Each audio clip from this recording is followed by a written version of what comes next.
ఇలాగా టెంట్లు మనకు కూడా వేస్తారు ఒకరోజు.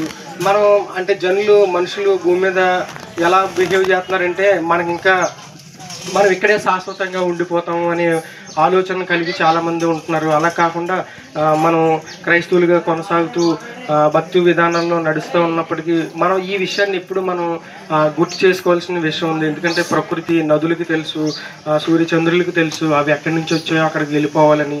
అలాగే యెషయా 1వ అధ్యాయంలో చెప్తున్నాను, గాడిద తన సొంతమైన దొడి తెలుసుకును, ఎద్దు తన కామాందును ఎరుగును. అంటే వాటికి ఉన్న జ్ఞానం మనుషులుగా మనకి కూడా కలిగి ఉండాలి.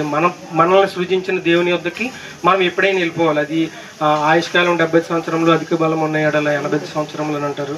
ఒకవేళ ఆయుష్కాలం మనం మన మన పనులు మనం చేసే యాక్టివిటీస్ వల్ల ఆయుష్కాలాన్ని పూర్తిగా అనుభవించలేకపోతాం. అంటే ఈ రోజుల్లో ఉన్నటువంటి రోగాలు కానీ ప్రమాదాలు కానీ ఆ 70 కాలం అనేది మనం దాన్ని అంటే రామణ మరి 70 అయితే చేరుకోలేదు కాబట్టి అంటే తను ఇంకా వయసు ఉండగానే చనిపోయాడు. అంటే అది కూడా మనం చేసేటువంటి తత్రాలు, మనం చేసేటువంటి ఈ లోకంలో ఉన్నటువంటి ఈ విషయాలు, ప్రమాదాలు అయితేనే రోగాలు అయితేనే ఏదైతేనో దాన్ని ముందుగా వెళ్ళిపోవడం జరిగింది. మనం కూడా ఒకరోజు వెళ్ళిపోవలసిన వాళ్ళు అయి ఉన్నాం.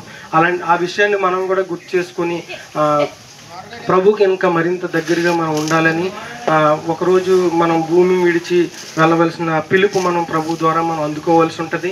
ఈ విధంగా ఏదైతే ప్రకృతి తను పంపించిన